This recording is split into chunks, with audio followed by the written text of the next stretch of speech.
I'll level set enough, and then we'll just get to Don't forget to unmute. your first.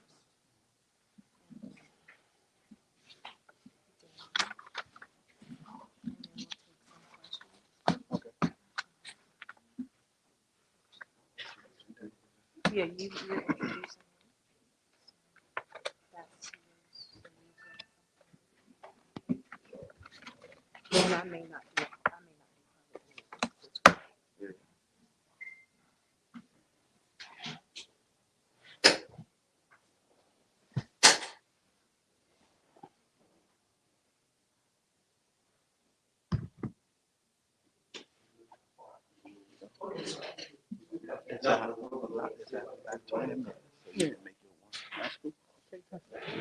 You need to be somewhere stationary to do it. It's just with network, it's quick.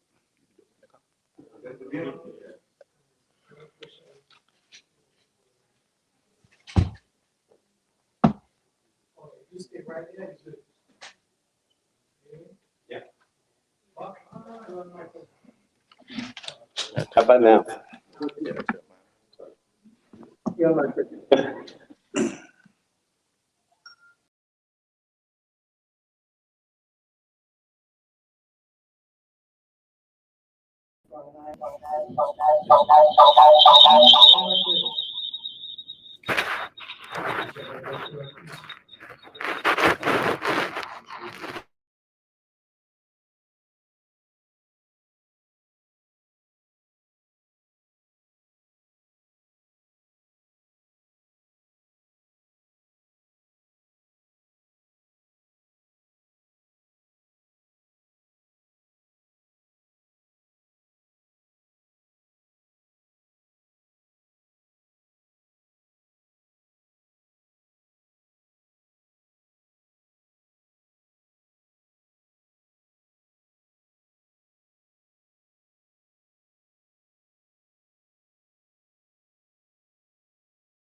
Is everybody good?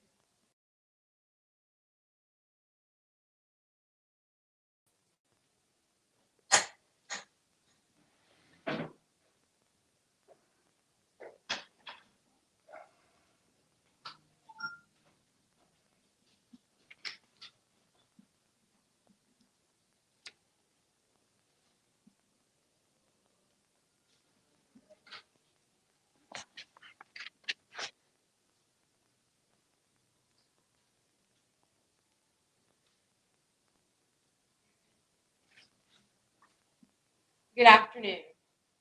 Thank you for joining the American Indoor Football Alliance for a very special partnership announcement. Before we start, I want to apologize for our late start. Technology is a blessing and a curse, and today it was a little bit more of a curse than it was a blessing, but we figured it out. So thank you for hanging in there with us and waiting to hear our exciting news, which you probably kind of figured out based on the person sitting next to Mr. Walker here. I'm not going to go through a whole bunch because we want to get to the announcement, and both Mr. Walker and Mr. Dash have been waiting for about an hour. And so just want to talk a little bit about how we got here. The American Indoor Football Alliance was born out of a thought from Alton Walker, who is a native here in Tampa, Florida. Having played in several football leagues and then himself being an owner and GM and coach in several leagues, decided along with some other owners that they wanted to create a league that was a little bit different. That wasn't about just football, but was about players first and creating whole human beings. And so that is how the American Indoor Football Alliance was birthed, or the AIFA. So I'm going to turn it over to Alton to talk a little bit about his vision, why we're here today, and then to introduce our special guest. Alton? Thank you. Thank you, everybody, for coming out. Some of the players, you guys in the media, everybody that's watching. My vision for the American Indoor Football Alliance kind of came from going through some situations that I had gone through myself as a player, as a coach and owner, and also having kids myself. And I wanted to try to do something that made sense for us as a culture. We kind of, with what's going on in the NFL and around the country right now, we kind of get, underestimated and overlooked when it comes to certain things. But now, at things that we're the landlords of this particular building. We control the narrative. We control a lot of everything that goes on, good, bad, and ugly in the Alliance League. I want to also thank my partners, the owners of the Alliance League, the St. Louis Bandits, the Carolina Predators, the Las Vegas Kings, Mississippi Raiders, along with, of course, the Tampa Bay Cyclones, and a number of other expansion teams that we're going to be kind of hinting about, but we're not going to release a lot of those names and locations until March 26th at the Kickoff Classic that will be held in Jackson, Mississippi. It's been an honor and a privilege to talk with and partner with the young man that I'm going to bring up here to the podium to kind of talk to you guys a little bit.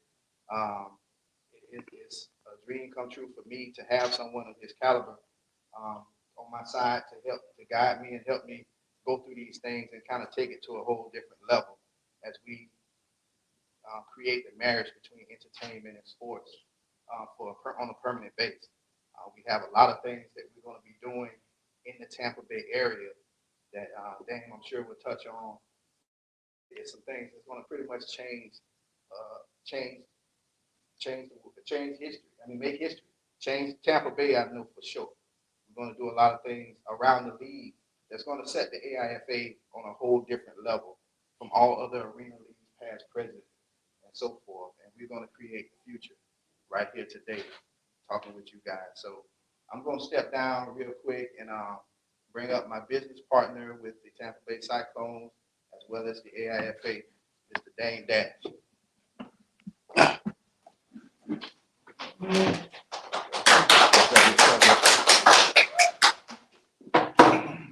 So, thanks for everybody for coming. I pride myself in going into industries and conquering them because usually these industries don't behold our culture. And they're usually made and programmed to control us, where we have no ownership. We have to appreciate having a position in a house that we don't own and have to do what we have to do to stay there. So I did what I had to do in music. I've done certain things in movies, fashion, art, and what's really always bothered me as it relates to the way we're treated, the biggest example, it's always been sports. I've always hated the fact that a football player, basically whoever pays them is who they look up to. That's like their god in some sort of way. And in the NFL, if all the black people quit, there's no NFL. But if you look at the owner's box, there's not one black owner. And if you're dependent on your owner, I don't even like the word owner in that respect. That's the person that pays you. That's like, the person that you're looking to. Then as a black man, you're looking at a white man to pay you and control your destiny. And I personally tried to buy teams in the NFL, and I know other people that have tried. And there's a group of people that aren't from our culture that make that decision not to have any of us as owners. And I don't like that narration. I don't like that programming. I think it's a big example of disrespect. And I'm not going to complain about somebody else's house. I'm just going to build my own, or our own, one that behooves us. I just feel like the NFL hasn't really had any competition. And, again, because there's no options, nobody's hitting back, because we're just a punching bag that has to get hit all the time. I feel they think they're tougher than they are. And we have to take a shot at swinging one day. In the form of building our own house, making our own rules, being the landlords, and having a sustainable business that behooves us as a culture of players, as well as the owners. So our plan is to come into different markets and renaissance the whole town. Make sure there's good places to live, good places to eat, deal with the therapy that you have to deal with just for being from one culture and dealing with another, or being a football player that has to be battered and used, and maybe not taught certain kind of skills to have life after football, economic empowerment, therapy, recognizing unrecognized trauma, keeping everybody really healthy, which is real wealth. But economic empowerment is everything. So teaching the players how to be rich, making sure our black NFL coaches that were not recognized are recognized as head coaches here, making sure that everybody remains healthy. When you walk away from our league, we're not going to value the team by how much the owner makes. We want to value the team by how much the player owns. And we have a business model that can back and support that and keep the league healthy. Now, this is my first time running a team, being a part of a league. Olden has a dream. I have a dream. Ours coincide. He's ready to fight. I'm ready to fight. And whoever else is ready to fight for the right thing, which is love, come get on this team. But at the end of the day, this is about independence. This is about us as a culture being the owners and making sure that we look out for us as a culture, players, the whole nine. And when I say culture, I don't just mean black, I mean like-minded. You know, people that feel that we all bring something to the table and we should all benefit. So, again, I've actually put together a circle of people that can economically support.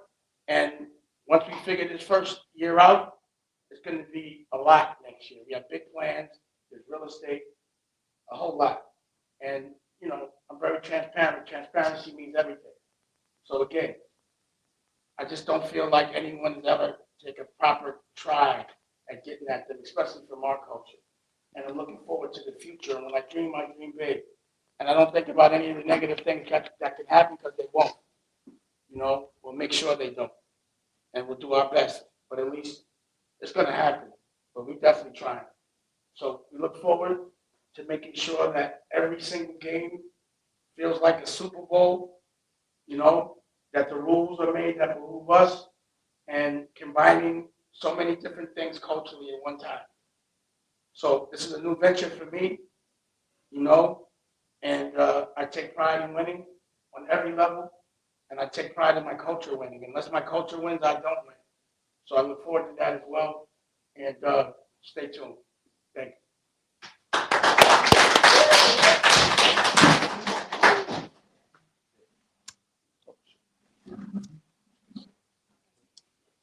Are there any questions? What are some challenges going into owning a sports team that might be different from things that you've dealt with other avenues that you've taken? Well, everything that I've always started, there's always been unforeseen challenges, and I can't call them until I actually get in the game. It's like saying how you're going to get tackled before you start playing. I know I will get tackled, but I know I will get up and hit back. That's what I do know. It's trial and error, but we try to be as prepared as possible and deal with things logically, And again, a lot of things that happen are illogical, but it's actually logical when it comes to controlling. So, our thing is the freedom. We're the Freedom League. You know what I mean? And we want to showcase what it looks like as free culturally, and making sure that every athlete benefits after they're actually physically playing. It's about the future.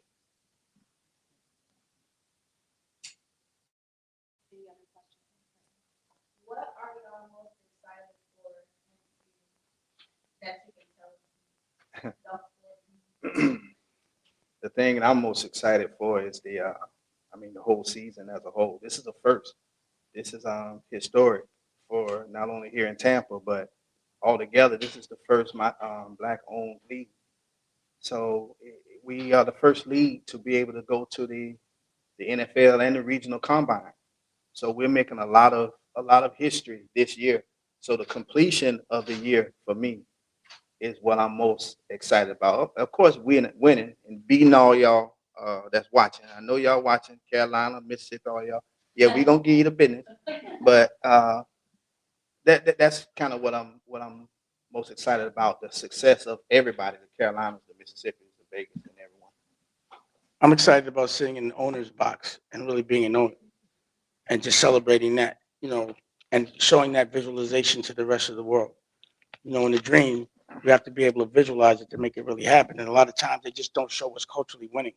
And I want to showcase on Foxhole, because this revolution will be televised unless there's a better opportunity, but everyone will see what it looks like for us culturally to be the landlords, to own it, not to be a VIP or some guest in somebody else's box and have to appreciate it.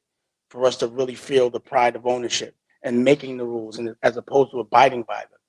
Those rules that control us and make us unhappy and depressed, those rules that we're not going to have to deal with anymore. We're going to make the rules. What does the world look like when we make the rules? It's a better place, I think, because it's not about control, it's about freedom. I'm not scared of people being independent. I actually welcome it. Independent and free thinking and dreaming, that's what this league's about. This is where it started. It started from a dream. And this is a scary dream to the people that if it comes true, we put them out of business. This is a scary dream to people that are used to having to ask them and be told what to do and be happy to be patted on the back and given a piece of jewelry and not real estate. You know, so this is a different way of thinking. This is scary, and it's not a dream unless it's scary, and I love it. Yeah, you talk about, you said that you've attempted to purchase an NFL franchise before. Can you shed a little bit more insight into that, or just Well, I tried to buy the Raiders, but they weren't really for sale when they were moving into Vegas. So I called the president and was like, because the deal didn't make sense with the stadium at the time, and I was in Vegas growing weed, learning that, and I was around the commissioner and things of that nature. So, I got with Ray Lewis, and he was like, I got that. The money, we called them, and they were like, maybe the moving, there wasn't any room, and there wasn't any room to buy the arena because the state owned it. But maybe when they moved, there was some moving fees that took, so we were going to do that. But then Jerry Jones came and I think paid for it for their merch. So basically, I got beef with Jerry Jones. I'd like to talk to him. I'd like to understand why there's not any black owners or what that's all about. I ain't got nothing bad to say. I just want to know, you know, what it feels like to sit in the room and we not there. What do they talk about when they talk about us as players when we're not there? We have no representation and ownership, period. We have no say-so. And these people, I guarantee you, their grandparents had slaves. So they probably live in a certain way. These people like 90 and 80, no disrespect, but this is a new day.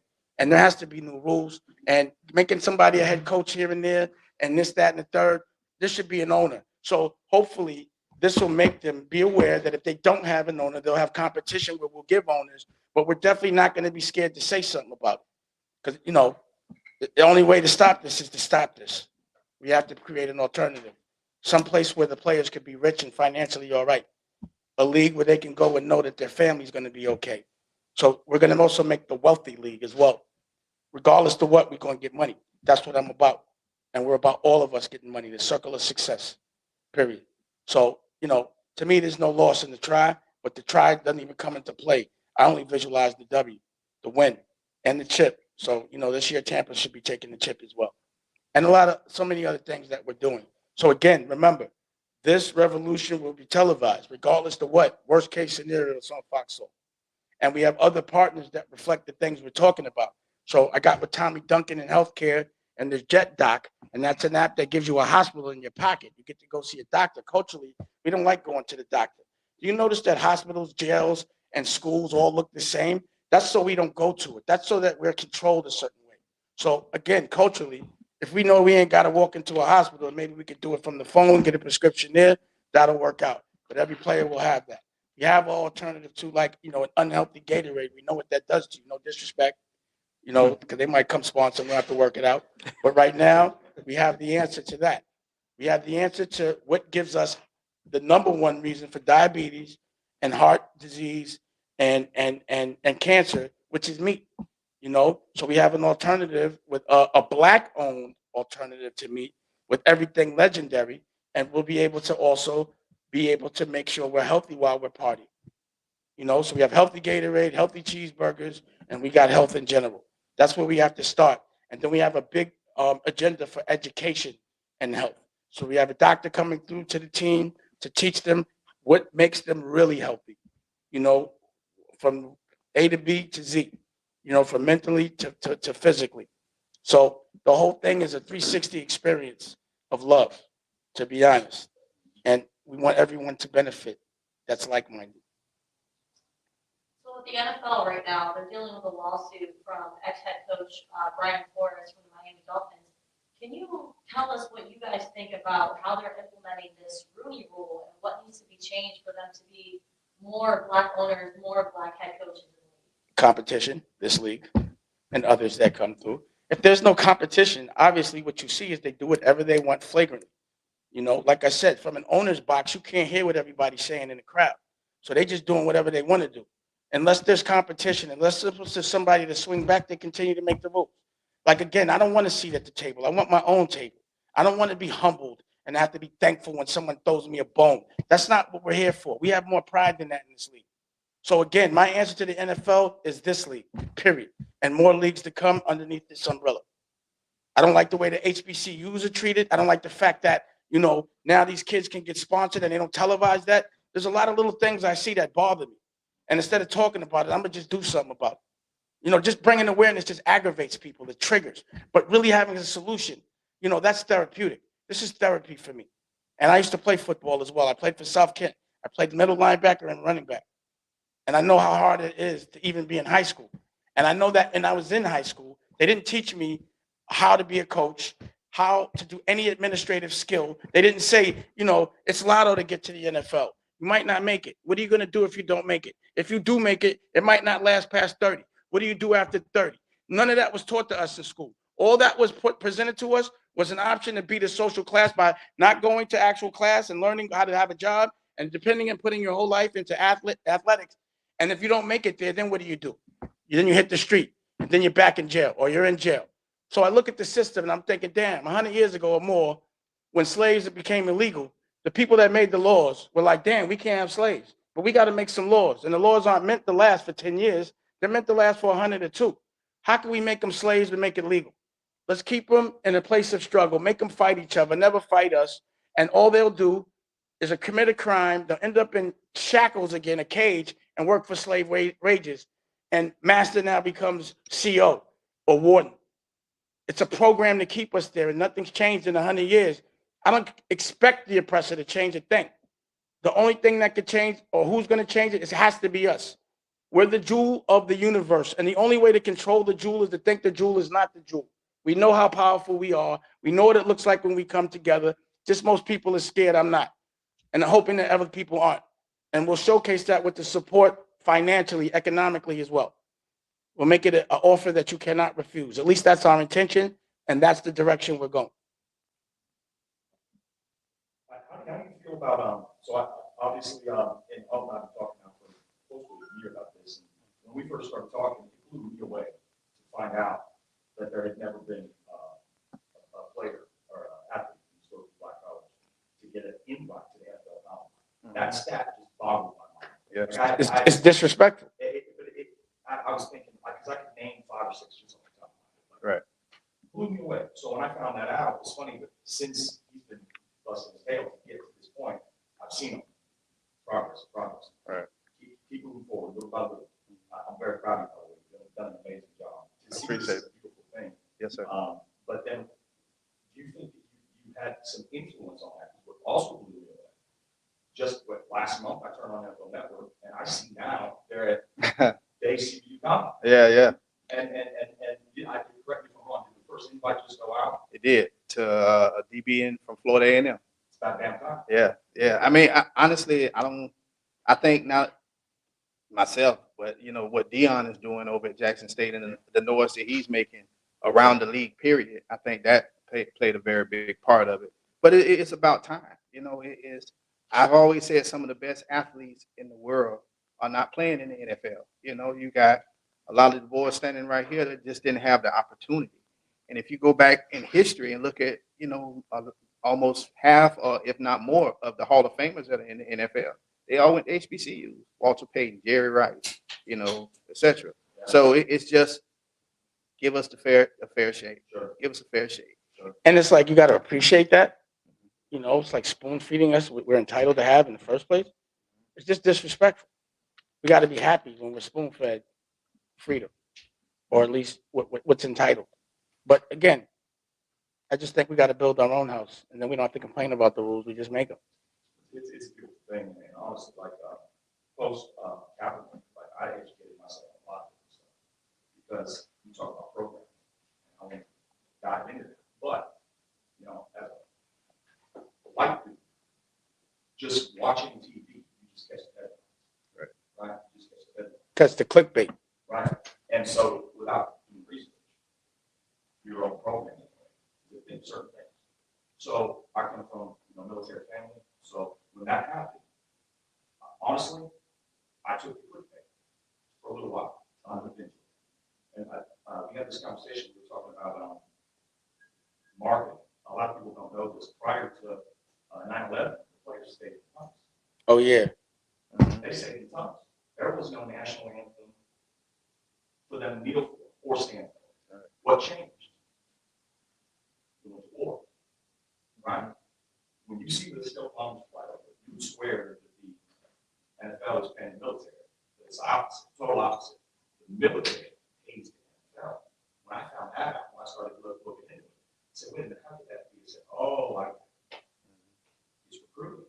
Because when that still bomber flies over, right, and the paratroopers jump out and land on the 50-yard line, Right. you get goosebumps, man. You can pay cross line right now. You know what I mean? Right. And guess what? It worked. You look at the analytics, you look at the stats, and you see that it was a whole marketing thing. That's and then they came up with the service bump and camouflage and such. And I'm not saying they're good at that. Well, it's understanding the power of when you have a lot of people and they're inspired. So when we have a lot of people, we're going to inspire them to eat healthy, get the therapy that helps them, be economically empowered, be in the way of renaissance, get into the arts, the NFTs, the things we're going to do in the metaverse. I didn't even get to that. It's going to be, that's a whole nother thing. But trust me, I do have the IOs for the MFL, the Metaverse Football League, and some serious technology where we'll be able to make a real big difference. We have to think a dimension ahead of time these days. And that's a new world that we're going to be ahead of as well. So, again, the power of patterns and a lot of people looking at them, in the wrong hands, they make you do the wrong things. If we have the attention, we got the attention in the rock, then, we're going to make sure people are looking at the right things. We're going to make that cool. Those are the patterns you'll see, the right ones, not the control ones, the freedom ones. And some of the things that we're doing in the Alliance League, since Dame has come aboard, it's going to be something, as I said, it's going to be tremendous for the whole league. I'm talking in movies. Everyone knows his credibility when it comes to music and movies and everything. So just imagine football along with those things all in one event. It's just going to be great. Plus more that we haven't said yet. But wait till you see our tailgate parties. That's going to be with the BBS boys. Yeah. Vegan festivals in the parking lot. We're in there from 8:30 to 2:30 a.m. So it's going to be a festival every day. It's going to be a party, but a productive one, a positive party. A love fest. Can you talk a little bit more about, obviously, also, the history with previously the pandemic, the struggles that you faced, all the work that you did to get to this point now, part of this awesome man, and be able to move. The trajectory is obviously changing, but you have to be able to face it. We still are, whether you believe it or not, right? We're still in a pandemic. That's the metaverse play. That's it. Any business model moving forward that doesn't include being like pandemic proof is really a dumb business model because it could happen at any time again. So, we're prepared for that. That's why there's a big real estate play. But again, we will be able to put ourselves in a certain kind of bubble if this ever happens again in luxury. And if you don't see us in person, we'll check you in the metaverse or the multiverse. But it will seem just as realistic. So we have big plans as it relates to that. And that's a whole part of the business model. Another announcement we're going to make is the professional lacrosse team that's coming after that. But, we don't want to distract from what we're talking about today. But there's going to be announcement after announcement after announcement. You know how stocks do when you make an announcement, they go up. We got a bunch of announcements that are going to make the stock go up. And they should. Again, these are innovative things that have never been done before. So when you do something first, you can't do it wrong. And at any rate, you have the courage to at least try. But again, I don't see us losing at this. I just don't see it. I think it's a good time. I think it's very well put together. A lot of time, energy, and effort, research, due diligence, hard work put into this to get this thing. So I'm looking forward to see it. Appreciate it. We have time for one last question.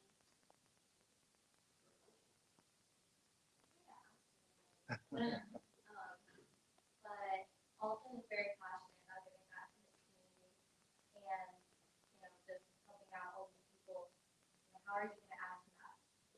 Like I said, I have a complete focus and agenda of coming and bringing mental health awareness and fixing that, or at least every player should be balanced. Actual health curriculum, and I think Dr. D. Nice's husband is here from North Carolina, so there's a whole curriculum there. Automatically, we'll be shooting films. You know, we have a stadium to work in, so we'll be utilizing that. The NFT game as it relates to the arts, the health with the Jet Doc, and making sure that if a player doesn't feel like going to the hospital, he could just go in his pocket on his phone. And also we'll be adding some therapy into that as well.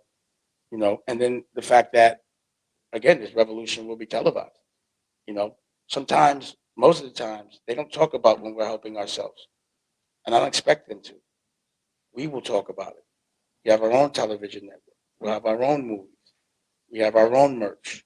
You know, we understand how to stimulate all the octopus legs, the ancillary things, the video games. You know, look at everything they do, and we're just going to do it cooler and better. Everything that the NFL will not do for their players, we will do for their players as well. They're welcome to come over here too. We'll protect them. That's what we're going to do. We're going to protect us culturally. Football players that are like-minded, not a color thing, but we want to be the landlords. All right. I think that does it. Thank you all for coming. Cool. Thank you. If you all want interviews after, let us know and we'll take care of that. All right. For your 1 o'clock. All right. We're good. Yeah, yeah.